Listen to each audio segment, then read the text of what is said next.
शायद कोई एक्सीडेंट नहीं था। लोग ली फैमिली का मजाक उड़ाते हुए कहते हैं कि एंगेजमेंट उनकी है और बहू किसी और के साथ खड़ी है। कितनी बेइज्जती की बात है। ये सब सुनकर ली यून यांग का बाप गुस्से में आगे आता है और श्वान जेंगुओ पर बरस पड़ता है। श्वान जेंगुओ, क्या तुम्हारी फैमिली यहाँ तमाशा करने आई है? मुझे अभी के अभी ढंग का एक्सप्लेनेशन दो, वरना ये बात यहीं खत्म नहीं होगी। अपने ऊपर ये मुसीबत आती देख श्वान जेंगुओ घबरा जाता है और गिड़गिड़ाता है, ब्रदर ली, प्लीज शांत हो जाइए, ये जरूर कोई मिसअंडरस्टैंडिंग है। फिर वो पलटकर गुस्से में यूफेई पर चिल्लाता है, यूफेई, तुझे अंदाजा भी है कि तू क्या कर रही है? ये रास्ता तुझे बर्बादी की तरफ ले जाएगा। अपने अंकल की ये धमकी सुनकर यूफेई भी दबी नहीं, उसने पलटकर जवाब दिया, मैंने बहुत अच्छे से सोच समझकर यह फैसला लिया है। आपके दबाव में आकर इस इंसान के भेस में जानवर ली यून यांग से शादी करना, वो मुझे असली बर्बादी की तरफ ले जाता। वो ये फैन के करीब होकर सबको बताती है, मैं ब्रदर फैन को आज यहाँ इसलिए लाई हूँ ताकि सब जान सकें कि चाहे ब्रदर फैन पूरी जिंदगी बेवकूफ़ रहे, मैं हमेशा उनके साथ रहूंगी और उनसे प्यार करूंगी। यूफेई की ये इमोशनल बातें सुनकर ये फैन भावुक होने के बजाय शक में पड़ जाता है और सोचता है, तो ये था इसका असली प्लान, मुझे स्केपगोट बनाकर खुद कॉन्सिक्वेंसेस से बचना चाहती है। अब मुझसे रिश्ता सुधारने की कोशिश कर रही है।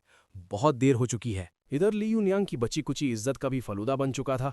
वो गुस्से में आ जाता है, हा, बेशर्म लड़की, तुम दोनों अडल्ट्रस कपल सबके सामने अपना प्यार दिखाने की हिम्मत कर रहे हो। वो अपने गार्ड्स को ऑर्डर देता है, अटैक करो इन्हें। अगर आज मैंने तुम्हें सबक नहीं सिखाया तो मेरी ली फैमिली शहर में सर उठाकर कैसे चलेगी? वो यूफेई को घूरते हुए कहता है, श्वैन यूफेई, मैंने तुम्हें इतना अच्छा ट्रीट किया, फिर भी तुम इस बेवकूफ के साथ रहना चाहती हो? और जैसे ही उसने ये फैन को फूल कहा, वहां खड़े वोंग फुगुई का गुस्सा कंट्रोल से बाहर हो गया। तभी और एक मुक्का मारता है वोंग फुगुई, जिससे ली यूनयांग उड़ते हुए पीछे जा गिरता है। यूनयांग को नीचे गिरा देख वोंग फुगुई गुस्से में उंगली उठाकर कहता है, मैंने तुझे कहा था, अगर तूने मेरे ब्रदर को दोबारा फूल बोला तो मैं तुझे हर बार मारूंगा और ऐसा सबक सिखाऊंगा जो तू कभी नहीं भूलेगा। जिसके जवाब में ली यूनयांग दर्द और गुस्से में बस इतना ही कह पाता है, वोंग फुगुई, तुम।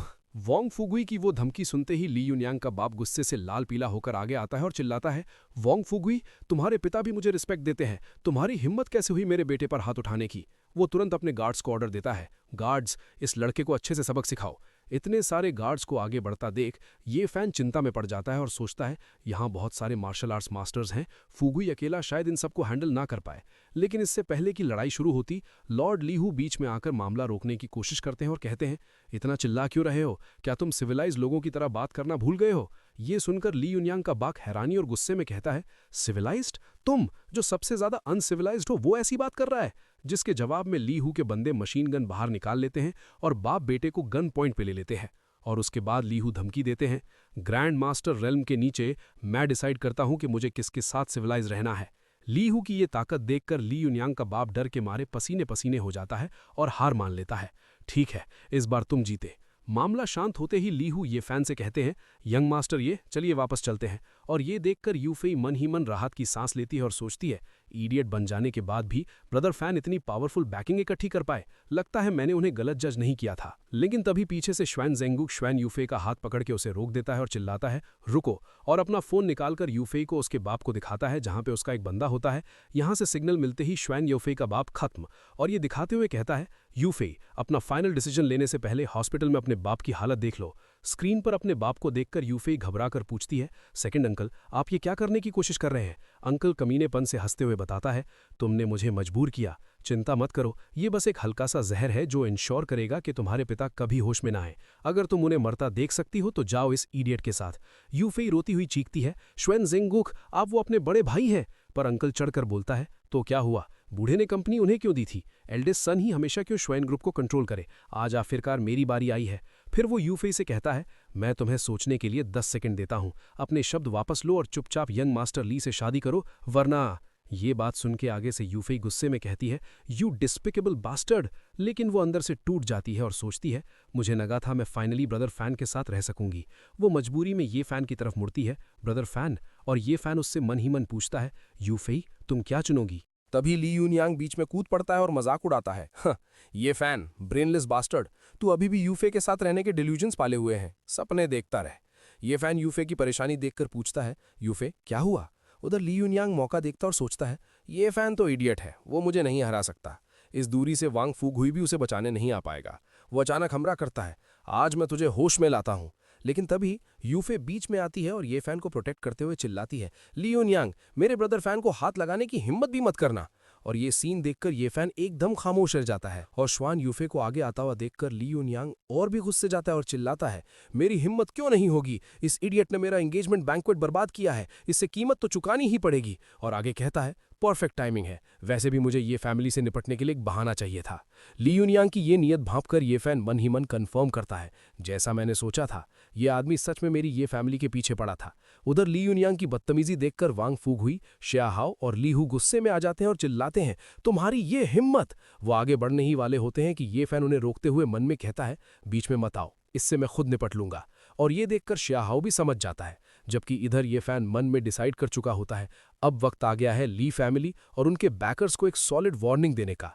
तभी ली यूनयांग ये फैन पर झपटता है और ताना मारता है, इडियट, एक औरत के पीछे कायरों की तरह छुपना बंद कर, मैं तुझे तेरे भाइयों से मिलाने भेजता हूं। ये सुनते ही यूफे घबराकर चीखती है, नहीं रुको, लेकिन वो आगे से हटती नहीं और इधर ये फैन डरने के बजाय पागल होने का नाटक करते हुए कहता है, मुझे मेरे भाइयों के पास भेजोगे, यंग मास्टर ली तो सच में बहुत अच्छे इंसान है। और ये कहते ही वो आगे बढ़ जाता है। ये सुनकर पीछे से यूफे और जोर से चिल्लाती है, ब्रदर फैन नहीं। और उधर से ली यूनयांग भी अटैक करने आ रहा था और ये देखकर वांग फूगुई गुस्से में चिल्लाता है, कमीने, तेरी हिम्मत कैसे हुई। पर श्याह उसे रोकते हुए कहता है, यंग मास्टर वांग रुकिए। और इसी हंगामे के बीच ली यूनयांग मर जा चिल्लाते हुए ये फैन पर हमला कर देता है। लेकिन ये फैन पहले डॉज करता है, फिर अगले ही पल वो ली यूनयांग का हाथ पकड़ लेता है और पूछता है, यंग मास्टर ली, क्या आप मच्छर मारने में मेरी मदद कर रहे हैं? पर मेरे चेहरे पर तो कोई मच्छर नहीं है। और इसी के बीच ये फैन फुर्ती से ली यूनयांग के हाथ में एक नीडल डाल देता है और ये टेक्निक एक्टिवेट करता है, मिस्टीरियस फ्लेम कोरोजन। अचानक हुए इस दर्द से ली यूनयांग पीछे हटता है और घबराकर चिल्लाता है, क्या हुआ? मैं डैम इट, तुमने मेरे साथ क्या किया है?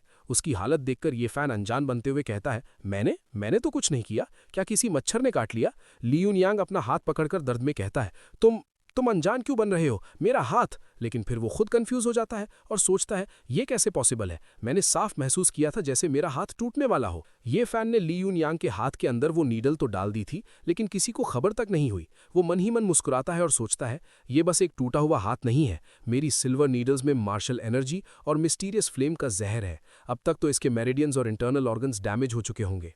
उधर दर्द से पागल होकर ली यूनयांग को एहसास होता है और वो ये फैन पर उंगली उठाकर चिल्लाता है, ये पक्का तुम हो, मैं तुम्हें जान से मार दूंगा। ये सुनते ही ये फैन तुरंत डरने का नाटक करते हुए यूफे के पीछे छुपते हुए कहता है, एक्स वाइफ, मुझे बचाओ, मुझे डर लग रहा है। ये देखकर यूफे गुस्से में ली यूनयांग को फटकार लगाती है, ली यूनयांग, ब्रदर फैन पहले से ही इस हालत में है और तुम अभी भी उन्हें फ्रेम करने की कोशिश कर रहे हो, तुम्हें जरा भी शर्म नहीं आती?